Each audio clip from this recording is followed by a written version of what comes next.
Bueno, y ya les pido una disculpa a la maestra Ángeles Huerta, que ya la tenemos con nosotros.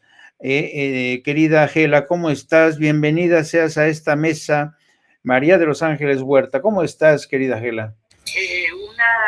Necesito un momento.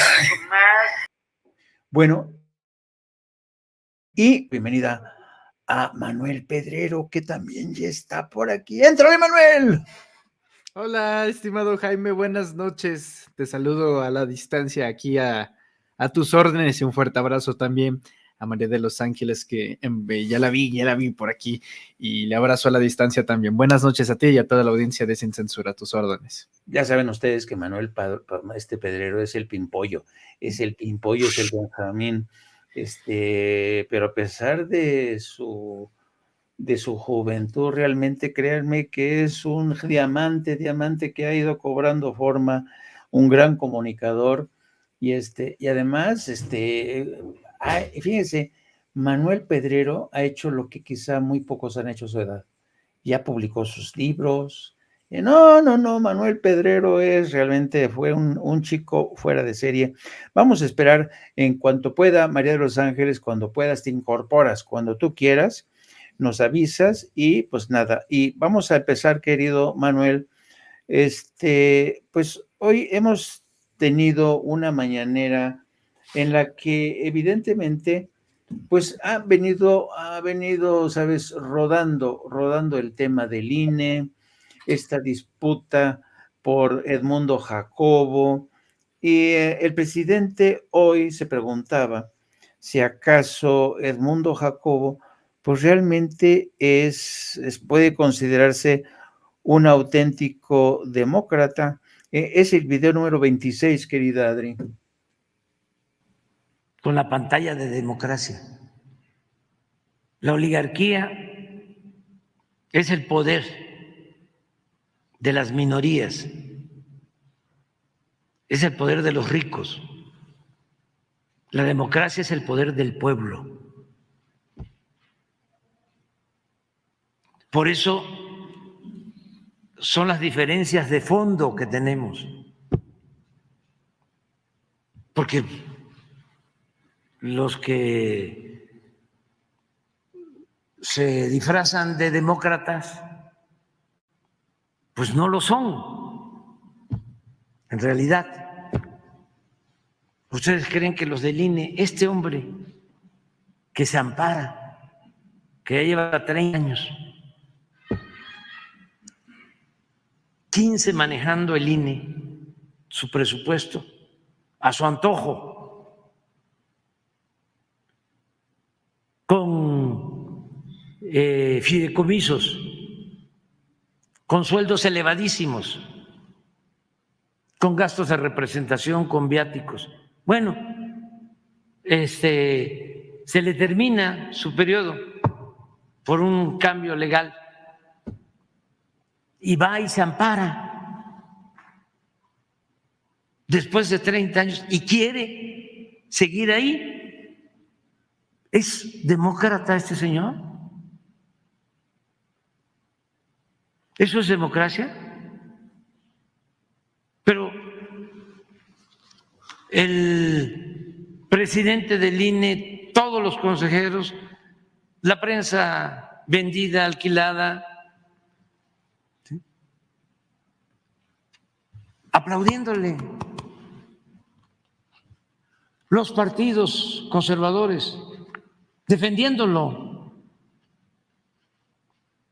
Grandes simuladores, reverendos hipócritas. Pero esto es lo que estamos viviendo ahora, tiempos interesantes, momentos estelares en la historia pública de México. Eso no pasaba antes. Nos debemos de celebrar, pero además que estamos llevando a cabo todas estas transformaciones, todos estos cambios sin violencia, de manera pacífica. Imagínense que podamos tratar el tema de que el secretario de Seguridad Pública de Felipe Calderón estaba vinculado con la delincuencia organizada y que había un narcoestado.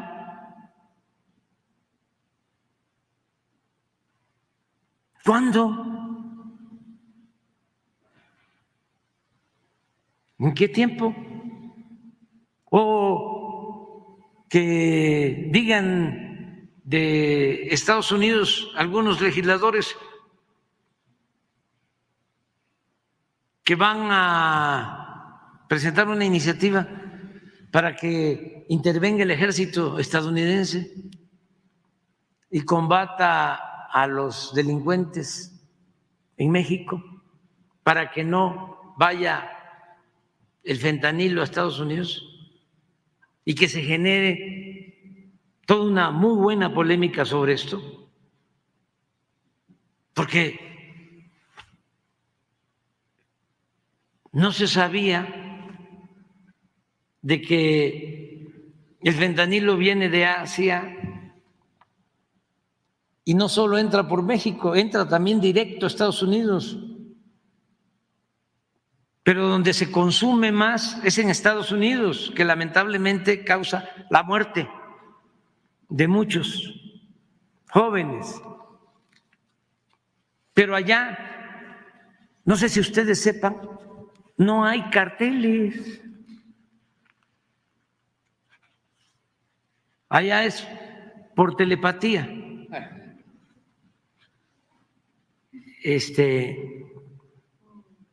Que se distribuye. No hay allá narcotráfico, ni hay laboratorios, no hay mafias allá. ¿Ratifica usted que aquí en México no se produce fentanilo, señor presidente? No, es que es una materia prima que se trae de Asia. ¿Pero aquí no hay laboratorios? Bueno, aquí el reportero, porque ya saben que desde ayer el senador republicano por Tennessee quería forzosamente que el Departamento de Estado reconociera que México sí produce fentanilo, pero ya sabemos que México, en estricto sentido, no produce fentanilo. Quienes hacen de esto las grajeas, las pastillas, son los cárteles con los precursores, con el fentanilo que llega de Asia. Pero México como nación, sus instituciones, no hacen, no fabrican fentanilo. Hay fentanilo para uso médico, ¿eh? Pero en fin, pero este reportero, pero señor presidente, usted ratifica que México no produce o no produce. Estas medias verdades es increíble, de verdad. Entonces, dime, entra. Nada más te quería decir que ya ando por aquí, perdón, es que no encontraba el micrófono y por eso no estaba perdida, pero decirte que ya estoy aquí y que en cuanto quieras, yo tengo algo, creo que quisiera comentar algo sobre... Venga, adelante. Porque tú estabas hablando de algo importante y perdón la interrupción, por favor, discúlpame. Mira, no.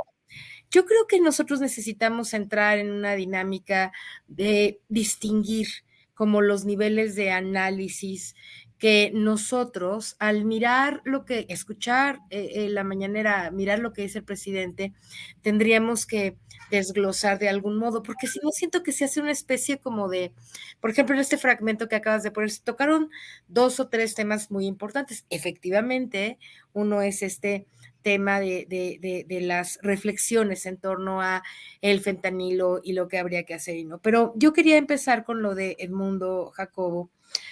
No sé si me lo permites o si quieres que hablemos específicamente de este tema del fentanilo, pero yo quiero decir algo, Jaime. Mira, nosotros queremos acompañar al presidente en los extraordinarios triunfos que esta cuarta transformación ha tenido en muchas materias, en salud, en el tema económico, en la construcción de infraestructura, ¿no? Hay muchos asuntos muy importantes que se pueden considerar como logros de la cuarta transformación y de eso hay que hablar mucho.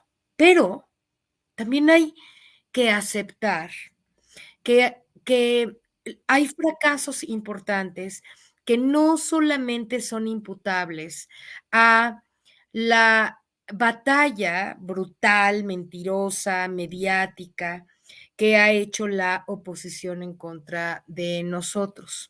También lo que está ocurriendo se debe a que por cualquier razón que quisiéramos analizar en algún momento, nosotros no tomamos y no hicimos en el momento en el que teníamos la mayoría en el Congreso, en el momento en el que había mucha todavía potencia y legitimidad que no nos había mermado estos medios de comunicación y esta guerra, el golpe blando que está intentando la oposición, nosotros tampoco hicimos y tomamos medidas. Una es el INE.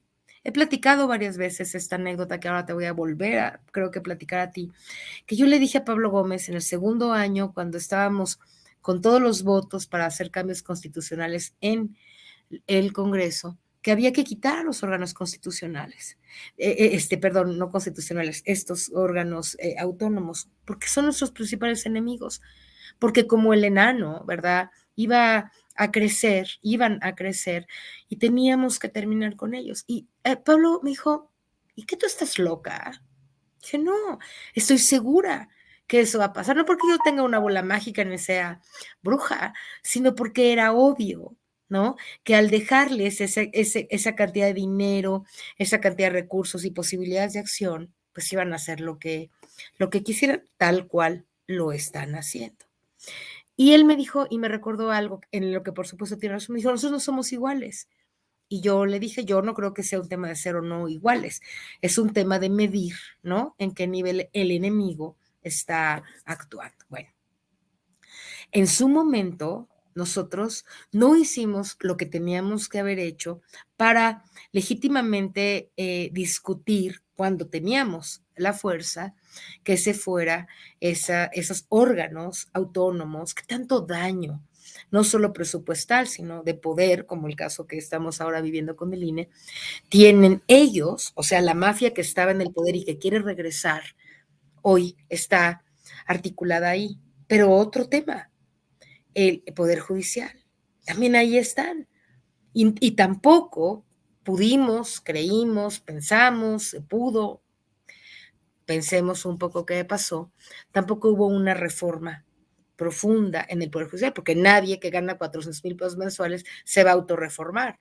Es un wishful thinking equivocado, ¿verdad? Un deseo mental equivocado, creer que ellos solitos, ¿verdad? Van a decir, ay, sí, vamos a hacer nuestra reforma, vamos a dejar de ser corruptos y vamos a dejar de ser aliados de la mafia que está en el poder y que quiere regresar. Pues eso no lo iba a hacer el Poder Judicial. No solamente no lo hizo, se empoderó todavía más de lo que estaba con Saldívar y vemos a la ministra Piña haciendo todas estas barbaridades, en mi opinión, que hace como regresar el dinero a la esposa de García Luna, etcétera. Bueno, el Poder Judicial, el poder de los órganos autónomos, los medios de comunicación. ¿Quién da, aparte de los que participamos en las redes sociales, etcétera, ¿no? Y por supuesto el presidente. ¿Quién da la batalla mediática al nivel en el que es realmente la contundencia de los medios convencionales en términos de audiencia y todo? Se puede mostrar, ¿no? Que las redes sociales, pues en ese sentido somos chicas, ¿no? En comparación al poder brutal que han concentrado los medios de comunicación convencionales que ellos tienen en sus manos, con los que ellos tratan de dominar la opinión pública y en muchos sentidos han logrado mermar de temas incluso electorales. Como saben, perdimos 40 diputados en 3 años, ¿no? Entre ellos yo, por cierto. 41 diputados en 3 años. Perdimos el Congreso. Sí ganamos cierto, ¿verdad? Muy importantes triunfos de Morena en los estados, etcétera. Pero el Congreso Federal, que era fundamental para poder hacer cambios, no lo ganamos. Entonces, hay que hablar de los triunfos, sin duda. Hay que hablar de los logros extraordinarios que tiene y ha tenido el gobierno de la Cuarta Transformación. Pero no podemos como solo echar, qué mal que haya regresado Edmundo Jacob, ¿no? Qué mal que Y Lorenzo Córdoba y su monaguillo, y sus monaguillos, porque ya todos los consejeros son prácticamente monaguillos de Lorenzo Córdoba, y digo todos, incluyo a todos, sin excepción, incluidos a los que equivocadamente Morena, democráticamente metió de consejeros, ¿no? ¿Y eso de quién es culpa? ¿Es solo la oposición? Bueno, el Congreso, el Senado, ¿por qué está ahí Monreal? Todo mundo, como acaba de decir el analista anterior que está escuchando el programa, decimos, sabemos que Monreal se está quedando con una buena cantidad de presupuesto que le permite una amplia legitimidad que no tendría si no le pagara lo que le paga a todos los periodistas chayoteros que cubren la fuente del Senado y que le ponen en entrevistas y que lo posicionan más que el presidente, a veces. Porque el presidente y lo posicionan ellos, ¿va? Pero ¿por qué está ahí? ¿Por qué los senadores de Morena, que tienen el mandato de seguir lo que la población hace, le tiene más respeto a Monreal y no lo quita? Los senadores de Morena, estoy hablando de Monreal, Monreal no se va a autoquitar. Digo, eso ya le quedó claro a todos, ¿verdad? Él no se va a al contrario, va a hacer todo lo que pueda para agarrarse el dinero del presupuesto y con las uñas, lo que sea necesario, ¿no? Abrazarse con Muñoz Ledo, ir a negociar con el Movimiento Ciudadano. Eso ya sabemos que lo va a hacer. Pero ¿por qué sigue ahí? Él no nos representa. Nosotros votamos por unos senadores que tienen un mandato. No es que ellos quieran hacer, o ay, que gracias por votar. No, no, no. A ver, tú estás ahí por un mandato de 30 millones de mexicanos. No estás cumpliendo con el mandato. Ay, pues sobre todo de coordinador de la bancada. Ayer oí a un senador creo que de Hidalgo, ¿no? Bueno, pues es que estamos tratando, decía, ¿no? Porque los periodistas le decían, oye, pues ¿por qué está ahí Monreal de coordinador? O sea, él no nos representa. Es ilegal que un señor, ¿verdad? Que representa a Morena, que está ahí por los votos de Morena, esté ahí haciendo lo contrario a Morena. Pero es más increíble que lo dejen. Pero así dejaron a Piña. Pero así dejaron a Lorenzo Córdoba y sus monaguillos.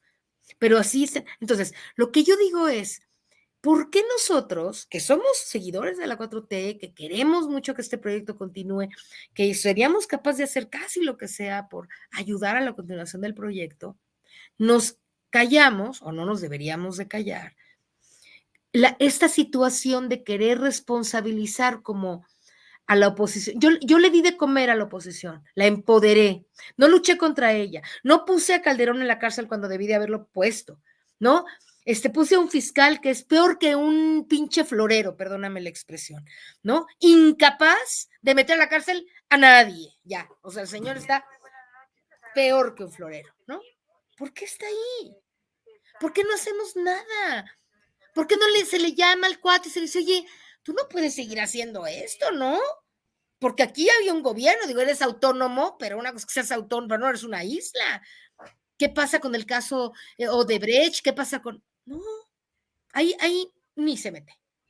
Bueno, yo creo que es momento de que la sociedad le recordemos a nuestro querido líder, a nuestro queridísimo presidente, a un hombre que está dando su vida por transformar este país, que necesitamos ver cómo le ayudamos más a que pueda lograr esto y no tenga que salir en las mañaneras, ¿verdad? A decir cosas que están un poco incompletas. Y acabo, la corrupción. La corrupción. Fíjate que hoy dijo que en la cuarta transformación, en este gobierno, no hay corrupción. Eso no es cierto. Eso no. Es cierto que él no fomenta la corrupción. Es cierto que él estaría dispuesto a que si se entera que hay corrupción, podría intentar hacer algo. Pero yo tengo varios casos en la función pública de gente corrupta, alguna está en Morena, y no contestan nunca. Pero conozco decenas de personas que antes cobraban el 10% para hacer un trámite y ahora cobran el 50% porque ahora no hay corrupción. Entonces es más caro hacer el trámite de manera corrupta, ¿no? Bueno, todo eso que está pasando en la calle y que los ciudadanos vemos, porque tú ni modo que tú no conozcas a nadie que es corrupto en el gobierno, y el señor Pérez y el que nos está oyendo. Entonces, cuando él se para allá y dice, no, no hay corrupción, yo digo, pues sí hay.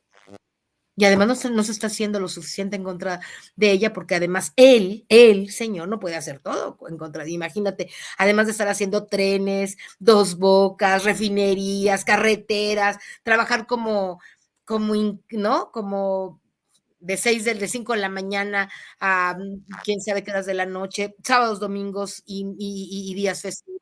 O sea, a él no le podemos seguir pidiendo más esfuerzo porque su esfuerzo es casi sobrehumano. Pero sus secretarios, pero los que lo acompañan, pues han fallado en muchas cosas. Que no iba a haber más cártel inmobiliario en Naucalpan, ya no tenemos agua. En mi casa, tu casa, no hay agua. ¿Sabes por qué? Porque están construyendo miles de viviendas ilegales, en lugares ilegales. Hemos puesto cualquier cantidad de denuncias sobre eso y ahí siguen construyéndose. Miles, no creas que poquitas, miles, los cerros llenos de vivienda carísima de 3, 4, 5 millones de pesos, hay un cártel inmobiliario y eso está pasando. Entonces, ¿por qué dice, o sea, si hay corrupción? Ellos pagaron y construyeron esa vivienda y no hay agua. Entonces, ¿cómo hacemos? Y eso lo dejo a la pregunta y me callo con esto, al aire para decir, ok, hemos logrado muchas cosas, pero seguir diciendo que hemos logrado algunas que todavía no logramos, pues no ayuda, digo yo, a que las logremos. Eso Eh, quería- eh, a mí me has dejado así, y voy a intervenir, me quiero intervenir, pero quiero darle también la oportunidad a Manu Pedrero que participe. ¿Qué opinas tú, Manu Pedrero? Realmente Gela nos ha puesto sobre la mesa varios temas, pero entre los fundamentales que yo veo aquí, que ha enumerado Gela, el primero, que hasta cierto punto yo comparto con Gela, hasta qué punto realmente Andrés Manuel López Obrador ha desperdiciado el capital político que tenía al inicio de su mandato para realmente hincarle al diente a reformas, a cambios. Por ejemplo, la decisión de no enjuiciar a Felipe Calderón, confiando el presidente en que Felipe Calderón iba a aprovechar este momento en el que se le extendió Puente de Plata para que se largaran, con todo lo robado incluso, pero que se largaran para siempre. Felipe Calderón no ha querido largarse, ¿no? Otro tema, el tema de la impartición de la justicia, ¿no? Que es una frustración que arrastramos muchos. Y otro tema, el tema de Edmundo Jacobo y el INE. Desafortunadamente, yo creo que en México, el México de hoy, sigue funcionando como el México de aquellos personajes, de aquellos políticos viejos del PRI y del PAN, que tenían un ranchito político aquí en su cabeza, ¿no? Y operan así. Y consideran incluso que las instituciones como el INE son suyas, ¿no? Es algo que ya viene en los considerandos de este tema tan candente y actual que se llama la necropolítica, cuando los políticos patrimonializan las instituciones en beneficio personal. Entonces, yo cuando estaba escuchando a Gela, te lo confieso, Manu, estaba escuchando los ecos de otras derrotas políticas. Me refiero, por ejemplo, al caso más cercano, el que fue de Barack Obama, cómo Barack Obama cometió el terrible error político de no aprovechar gran parte de su capital político al inicio de su primer cuatrenio para hacer cambios fundamentales. Lo dilapidó en otras cosas como la reforma de salud, pero no hizo nada por la reforma migratoria, en fin. Va a ser muy difícil que Andrés Manuel López Obrador, cuando termine su sexenio, nos deje contentos a todos. Y eso lo entiendo perfectamente bien. Pero y yo entiendo a Gela en muchos sentidos porque Gela, pues lleva consigo la frustración de muchos mexicanos. ¿Tú coincides? ¿Estás de acuerdo o no estás de acuerdo con esta percepción? Bueno, varias cosas. Primero, el capital político de Andrés Manuel López Obrador, que si lo ha desperdiciado, no, desde mi punto de vista no. Y tanto es así que de otra manera no creo que alguien, cualquier político, cualquier presidente de cualquier país del mundo, pueda desperdiciar su capital político cuando es el segundo mandatario más aprobado del globo terráqueo. O sea, y no al inicio del gobierno, no estamos en el inicio del gobierno. No es 2019, no es 2020, no es 2021, es 2023. Es el 5º año de gobierno.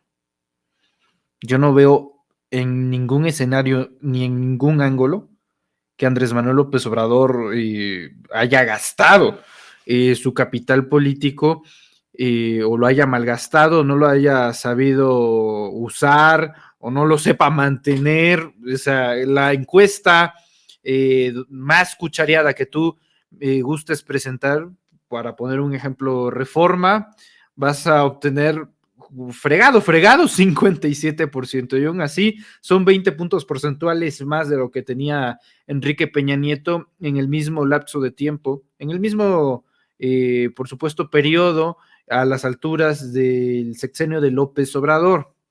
Ahora, sobre si debió haber ido sobre Felipe Calderón, Peña Nieto y contra los expresidentes, yo te voy a decir algo, estimado Jaime. Yo me acuerdo cuando iba en preparatoria que habían arrestado al exgobernador de Quintana Roo, Roberto Borge. Yo tenía como 15, 16 años, era, no sé, 2016, 2017, cuando lo habían arrestado. Y yo me acuerdo muy bien, eso fue en preparatoria. Eso fue hace como casi 5, 6, 7 años. Hasta apenas hoy lo vincularon a proceso. O sea, imagínate, Jaime, imagínate la maravilla que es esto. Hace 5, 6 años arrestan a un gobernador corrupto.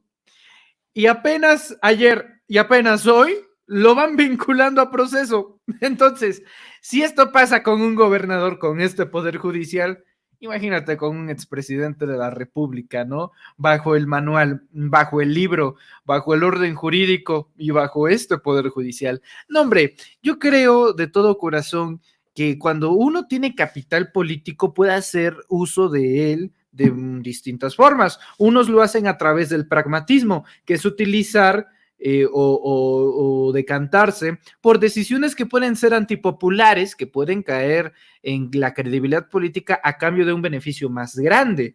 Yo creo que uno de esos ejemplos fue el caso del general Salvador Cienfuegos. A ver, si fuese por Andrés Manuel, el general Salvador Cienfuegos acaba en los Estados Unidos arrestado.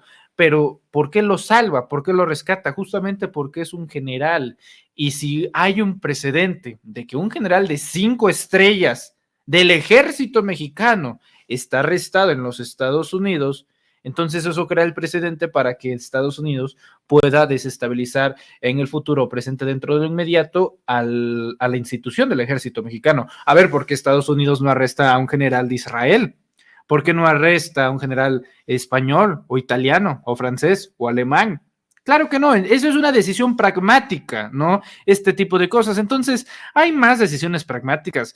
La presencia de los chapulines, como mi tocayo Manuel Espino, ¿no? Desgraciadamente deja muy mal parado a los gremios de los Manueles.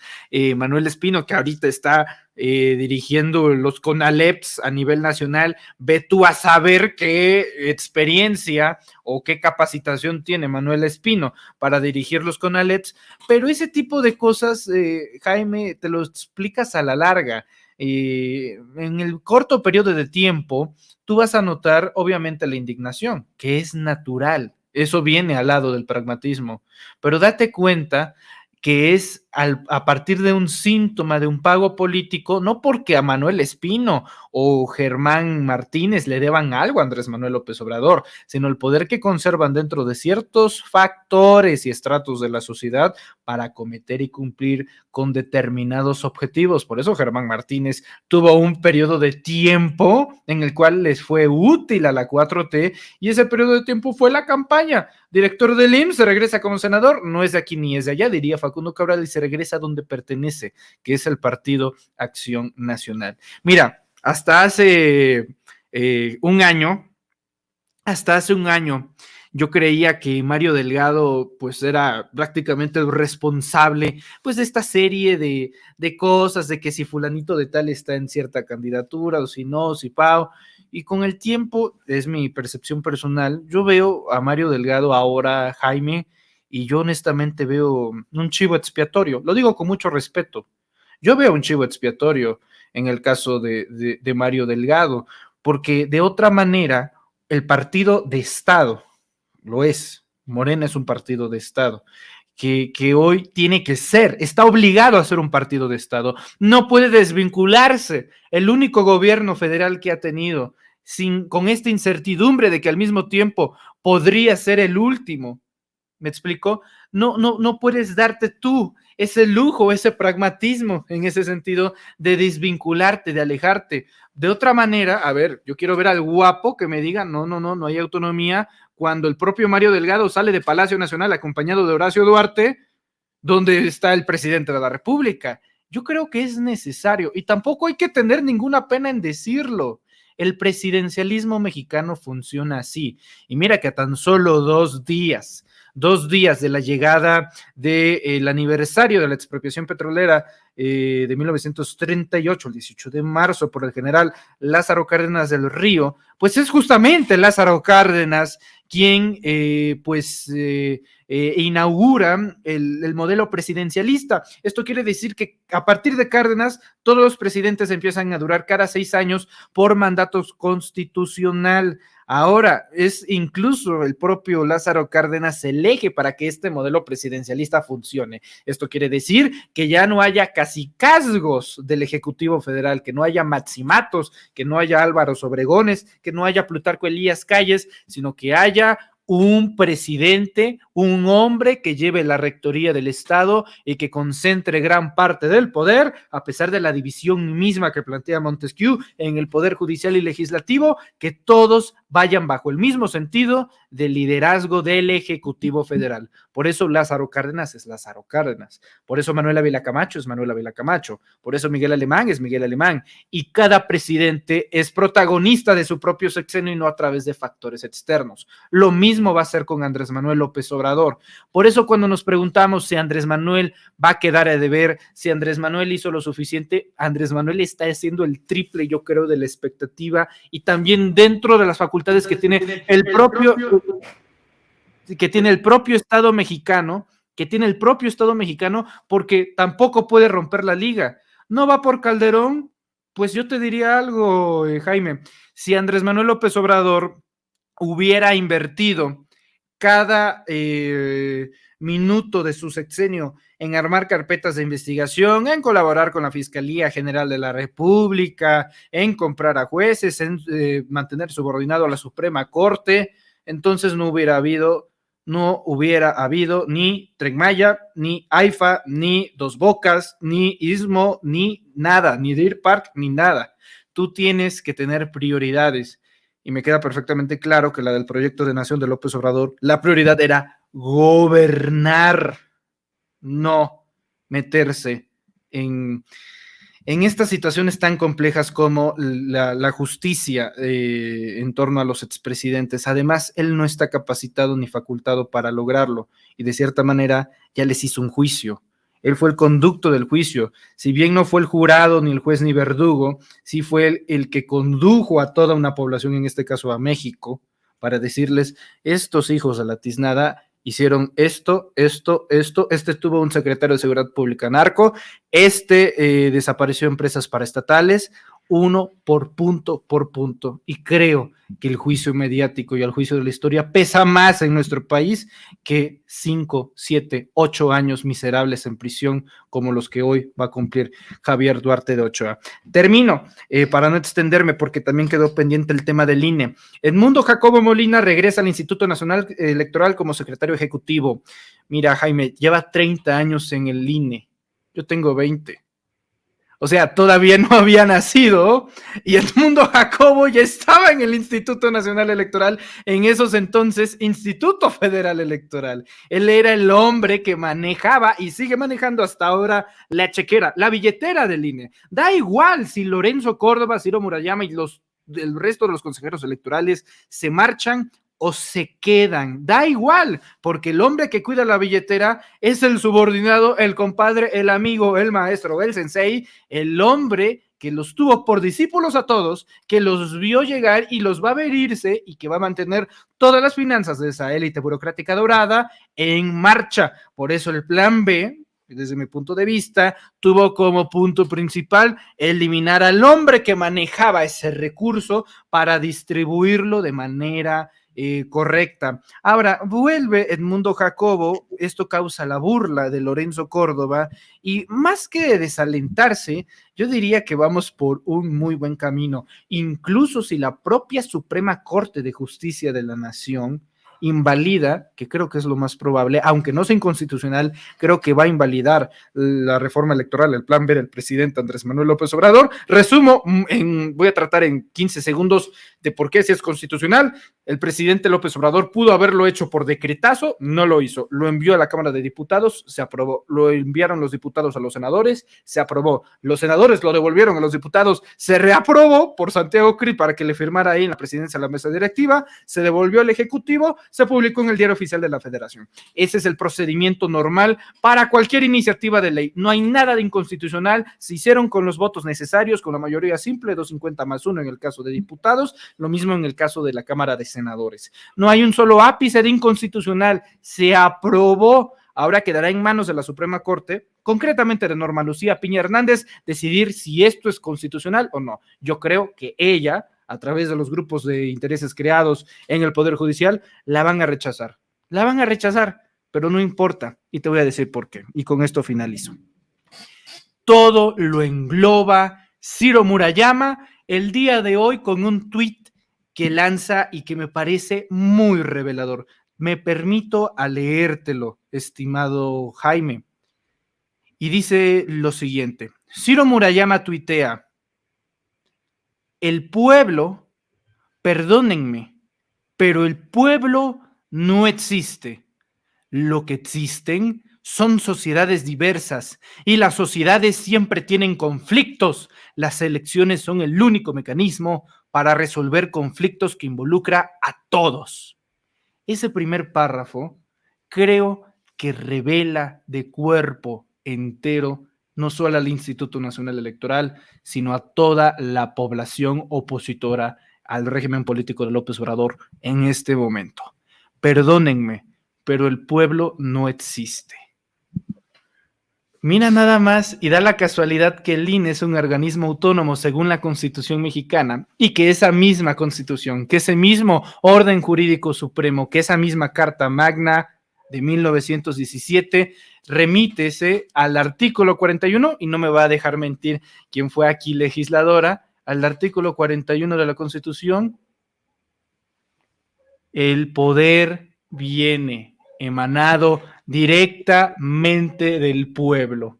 La Constitución reconoce al pueblo como una entidad, y no como cualquier entidad, sino como la entidad generadora de poder hacia el Estado mexicano, hacia la rectoría del Estado mexicano y hacia las instituciones del Estado mexicano, justo como lo es el Instituto Nacional Electoral. La misma declaración de Ciro Murayama contradice la propia existencia de su cargo y del instituto en el cual trabaja. Ya luego se quiso defender diciendo: es una cita de un profesor, y no tienen ganas de entender ustedes. Eso no es una frase mía, es una cita de un profesor. Pues mira qué bonito, es como si yo dijera: ante Dios y el mundo, el más fuerte tiene el derecho de hacer prevalecer su voluntad. Atentamente, Adolfo Hitler. O sea, si yo valido un mensaje que comparto, en este caso a través de redes sociales personales, es porque se está validando el mensaje. Pero Ciro Murayama, que cree que somos tontos, pues cree que con eso va a ser suficiente. Ahora sí, finalizo con lo siguiente, Jaime y María, perdón por la extensión. Mira qué ganas me quedé con ver a René Descartes y a Ciro Murayama debatir, dialogar. René Descartes, que dijo aquella frase, tú te acordarás, querido Jaime, y expresó que primero pienso y luego existo. Bueno, Ciro, negando la existencia del pueblo, en una de esas dice: primero voto y luego existo, o primero cobro y luego me voy. Es lo que tengo que decir, querido. Sí, me quedo con lo último. en el caso de Ciro Morayama. Bueno, se dan cuenta, hay aquí la visión de Gela, que cumplidos ya, entrados al 5º año casi de mandato de Andrés Manuel, lleva consigo una carga de frustraciones que comparten y compartimos mucha gente, ¿eh?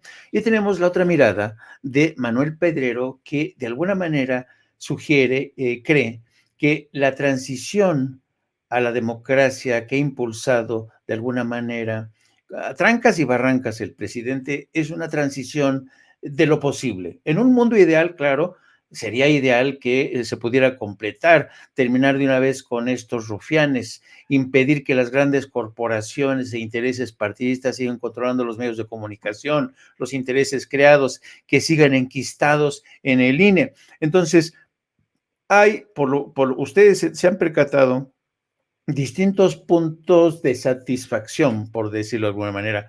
Y eso es interesante. Este espacio en Sin Censura es precisamente para dejar hablar, para escuchar más voces que nos digan qué es lo que piensan. Y por lo que dijo Manuel, yo tengo que preguntarle a Gela, ¿qué opina sobre lo dicho por Manuel Pedrero? Sí, bueno, ciertamente, qué interesante, ¿no? Oír la voz de un joven tan inteligente y brillante como este comunicador que nos ha impactado con su talento y su capacidad para mirar el mundo, ¿no?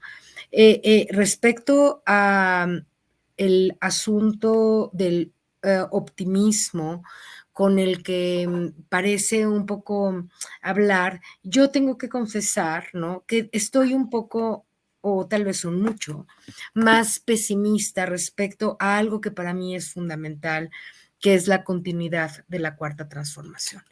Yo creo que, entre otras muchas cosas, gobernar es también poder comunicar, ¿no? Todo lo que se está haciendo. Y ciertamente el presidente lo hace de una manera magnífica todas las mañanas con este ejercicio de relación, de comunicación entre gobernados y gobernantes, que es la mañanera. Desafortunadamente, creo yo, además tengo datos sobre el tema, la mañanera, por diversas razones, no llega a todos los sectores importantes de la población. Importantes, digo, o a la gente que está muy lejos y le cuesta trabajo acceder. Por ejemplo, el Canal 11 y el sistema de radio, del sistema, el SPR, no llegan más que como al 6 o 7%, eso lo he estudiado, están los datos públicos en el IFETEL, al 6 o 7% de la población total de este país. Fíjate lo que te estoy diciendo. Entonces, los dos canales de televisión en los que se transmite la mañanera prácticamente no se ven casi por nadie, porque esos canales no se ven casi por nadie. En la radio mexicana, ¿no? Nadie, excepto el IPN, en una estación que solamente tiene arraigo aquí en la metrópoli, se transmite en la mañana. O sea, si tú sales en tu coche a las 8 de la mañana y no tienes internet, no estás oyendo a la mañanera, ¿no? Y si tienes internet, aunque quieras, a lo mejor tú quieres oír la mañanera y yo con mi internet en mi coche no me importa, lo gasto, mis datos, lo que sea, pero hay una gran cantidad de gente que no puede hacer eso. Luego llega a su casa cansada y no lo puede escuchar porque a lo mejor no tiene, solo el 50% de la gente tiene acceso fácil, rápido y fluido a internet, ¿no? Entonces, la mañanera, que es un gran sistema y una gran propuesta de comunicación, lamentablemente, no llega a más de 4 o 5 millones de personas de manera directa, ¿no? Luego, efectivamente, en las redes, ¿no? Todo el mundo la replica y mucha gente la pone para después comentarle el caso de estos programas que aquí mismo, Sin Censura, Momentum y otros programas Pero esos programas tienen un público muy relevante, pero todavía no el gran público, digamos, ¿no? El pueblo que sí existe, que obviamente se equivoca el monaguillo de Lorenzo al decir que el pueblo no existe, pero que es un pueblo que está, pues que tiene que ir a trabajar a las 6 de la mañana, ¿no? Que tiene que salir de su casa, que llega a lo mejor a las 7, 8, 9 de la noche bien cansado del trabajo. Ese pueblo, el pueblo obrero, el pueblo trabajador, el pueblo, le cuesta trabajo No digo que no oiga al presidente, digo que cuesta trabajo atender 2 horas, ¿no? Seguidas, un discurso que es muy importante que uno atienda. Yo no me he perdido ni una mañanera en 4 años, así que yo sé lo que estoy diciendo, pero también le he preguntado a casi toda la gente a mi alrededor y muy poca de ella oye la mañanera completa. Bueno, todo esto lo digo para solamente documentar mi pesimismo. Yo creo que si bien es cierto que hay muchísima gente y millones de personas que queremos la continuidad de esta transformación, me parece que a pesar de los grandes logros del presidente y este gobierno de la transformación, como no se han comunicado tan bien con respecto a toda la guerra brutal que hay en contra de este gobierno, mucha gente ha detenido su opinión en favor del gobierno porque no tiene los insumos necesarios para saber por qué efectivamente es un gran gobierno, porque este que estamos viviendo, como ya lo comentó Manuel, es un gobierno que tiene muchísimas cosas buenas, muchísimas, y como tú dices, no va a dejar satisfechos a todos, pero hay cambios que eran muy importantes, un poquito más que otros. Era muy importante tener el AIFA y era muy importante tener, yo en eso no estoy de acuerdo, yo creo que podías haber tenido el AIFA y todos los grandes proyectos de infraestructura y de parque y todo, y también podías haberte dado cuenta que la continuidad de la cuarta transformación depende de que el INE no haga un fraude. Porque si el INE, en manos de los señores estos, hace un fraude, y como el fraude que me hicieron a mí, por cierto, digo nada más para decirlo rápido, 600 votos de diferencia, una documentación de 1000 páginas para decir que fue un fraude y el INE, por supuesto, ni siquiera abrió el documento y el presidente del tribunal me bateó cuando yo le demostré que mi contendiente había hecho campaña en una iglesia. Bueno, todas esas cosas, pero no fue mi caso, el caso de Fortunato en Hidalgo, el caso de Melba en Coahuila, que también por 400, 500 votos o unos pocos perdió por un fraude que hizo el INE. ¿Qué garantía tenemos de que los 26 diputados que necesita la oposición para quedarse con la mayoría simple en el 2024 no lo implemente o no esté desde ahorita pretendiendo implementarlo y nosotros ni siquiera podemos quitar a Edmundo Jacobo? Es bonito esto que nos narra él, de que Edmundo Jacobo pues queda evidenciado, digo, el monaguillo queda evidenciado como una persona peor que Hitler, ¿verdad? Que no entiende lo que es. Eso está muy bonito, ¿no? Y en la República de Twitter, por cierto, en la que yo no participo porque me parece horripilante, pero en la República de Twitter, pues mucha gente a lo mejor ahí comparte estas cosas. Pero el pueblo común y corriente, yo me considero adentro de él, o no tenemos Twitter, o no leemos esas cosas, no nos enteramos, pero sí nos damos cuenta que el INE nos puede hacer un fraude y que hoy va a estar bien difícil detener el fraude que el INE era. Y luego, para acabar con la mala historia del Poder Judicial, no va a haber nadie que en un tribunal, ¿verdad? Si tú te vas a amparar al tribunal porque te van a hacer trampa como candidato para perder las diputaciones, y te vas a amparar, pues no va a haber un tribunal que te defienda. Entonces, hay cosas muy importantes. O tener el Senado, ¿no? O que el Senado no esté en manos de un ciudadano, pues que no es un seguidor de Morena, ya para decirlo rápido, para tratar de decirlo de la manera más moderada posible. Entonces, y no creo que haber hecho estos cambios que yo estoy diciendo se haya tenido que detener, ¿no? El impulso del tren del gobierno de la Cuarta Transformación, ¿verdad? Que está haciendo desde ese lugar también las cosas. Conclusión, yo no estoy diciendo que no tengamos un gran gobierno. Yo no estoy diciendo que no haya hecho este gobierno cosas extraordinarias, por supuesto, mucho más extraordinarias que casi cualquier gobierno anterior, exceptuando el de probablemente Cárdenas y alguien más, ¿no? Benito Juárez, lo que sea. Pero nosotros tenemos que pensar que lo más importante es que este proyecto tenga continuidad y con la calidad y cantidad de enemigos que ahorita ya tenemos crecidísimos y empoderadísimos y llenísimos de dinero, la cosa está difícil en los congresos, por cierto, porque seguramente la presidencia la vamos a ganar con todo. Eso, pues que a nadie le quede la menor duda, ya sea Marcelo, Claudia, Gerardo, Adán, quien gane, ¿va? Lo más seguro es que la ganemos, eso sí, de a pechito, como dicen por ahí en mis vecinos. Pero el problema no es la presidencia, porque pregunto yo, ¿para qué quieres una presidencia de Morena si tienes un Congreso adverso, que lo puedes tener si no hacemos algo rápido y contundente, y si tienes un Poder Judicial adverso, si tienes un Instituto Nacional Electoral adverso y tienes unos medios de comunicación adversos? ¿Nos alcanzará para darle continuidad al proyecto de la Cuarta Transformación? Esa es mi duda, ese es mi temor, y por ese yo propongo que seamos un poco menos optimistas, un poco más críticos en el buen sentido, para ver como sociedad qué tenemos que hacer ahora. Si este diagnóstico que yo digo fuera correcto y alguien lo avalara, lo que yo digo es qué tendríamos que hacer como sociedad para no perder esta maravillosa transformación del que fue líder Andrés Manuel, pero que nos costó tiempo, dinero, trabajo, esfuerzo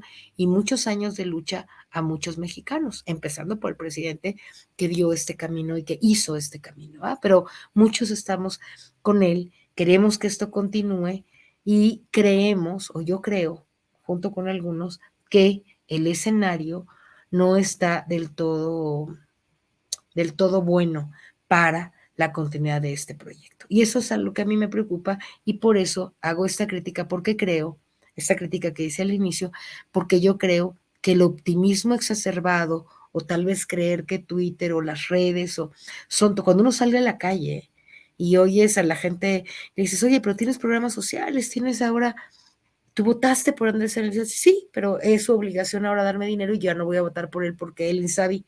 Digo, ¿por qué no me quitaron porque los niños con cáncer, porque no hay medicinas, porque me quitaron y empieza a repetir la gente, por lo menos la gente de Naucalpan con la que yo hablo frecuentemente, empieza a repetir el discurso de Loret de Mola y lo repite realmente, y el de Denise Dresser y el de Carmen Aristegui. Y entonces te espantas, ¿no? Pues, pero tú votaste por Andrés, ¿no? Sí, yo voté por Andrés. Antes, ¿no? Pero ahora mira, quieren que nos volvamos como Venezuela y como Cuba. ¿Y qué es Venezuela? No vamos a ser Venezuela. Yo he oído gente hasta llorar. Júrame que no vamos a ser como Venezuela, ¿no? Entonces, eso es gente del pueblo. No te estoy hablando de un fifí ahí de Plaza Satélite. Te estoy hablando de la gente del pueblo. Bueno, ¿qué está pasando? ¿Podemos retornar? ¿Podemos arreglar ese problema? ¿Podemos ahorita poner un freno o ya no pasa nada y vamos a ganar y no hay de qué preocuparnos porque tenemos al presidente más popular del planeta? Sí lo tenemos, pero él no va a estar en las elecciones del Congreso, va a estar en las elecciones del presidente y por eso vamos a ganar, sin duda. Pues fíjense qué interesante, querido Manuel, querida Gela.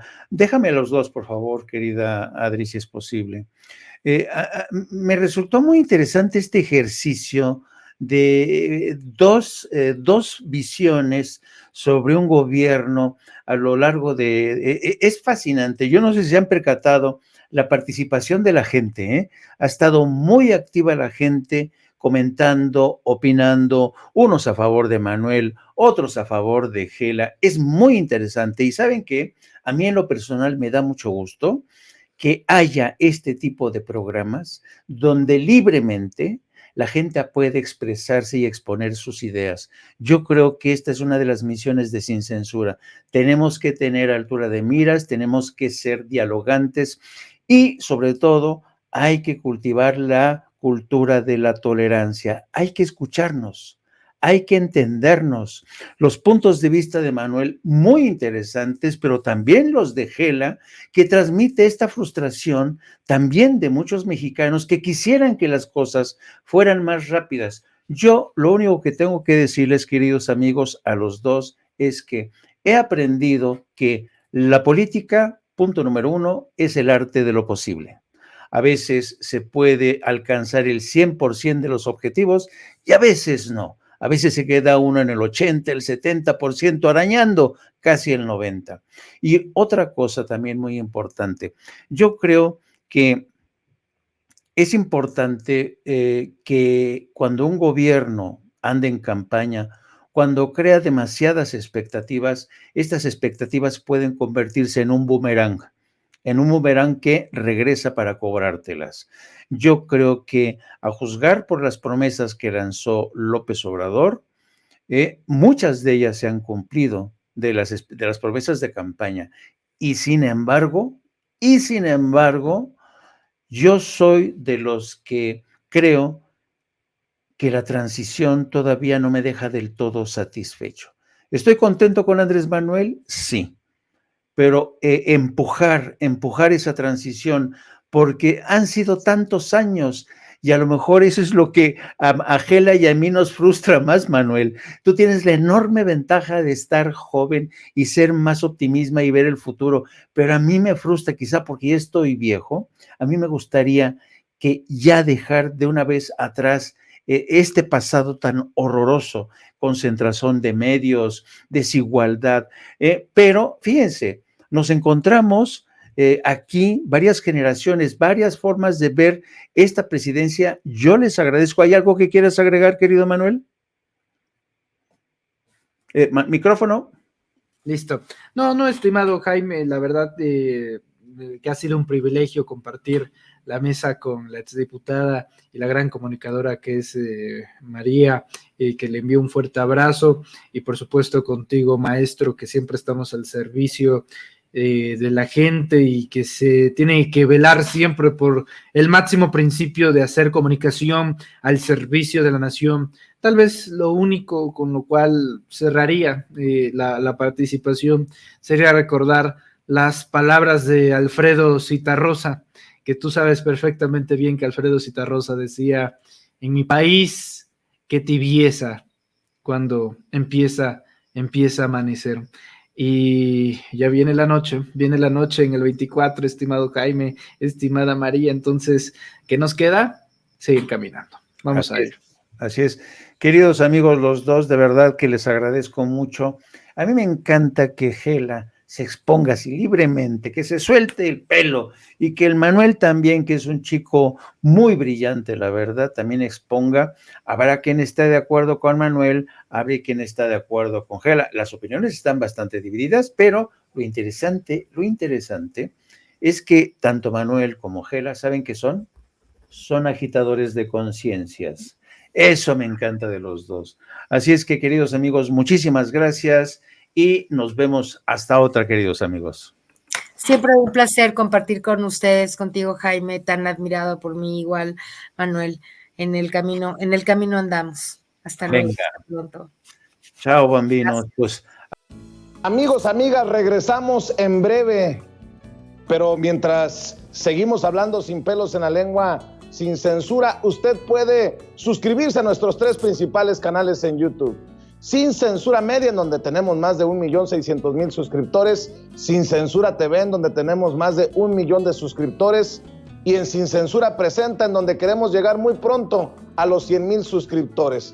Si usted ya está inscrito en Sin Censura Media, suscríbase en Sin Censura TV. Si ya está suscrito en Sin Censura TV y Sin Censura Media, suscríbase a Sin Censura Presenta. Recuerde que es gratis, no tiene que sacar un solo centavo de su bolsillo para apoyarnos. Dele clic en la campanita para que los señores y señoras de YouTube envíen las notificaciones cuando estemos transmitiendo en vivo y en directo o estemos subiendo videos.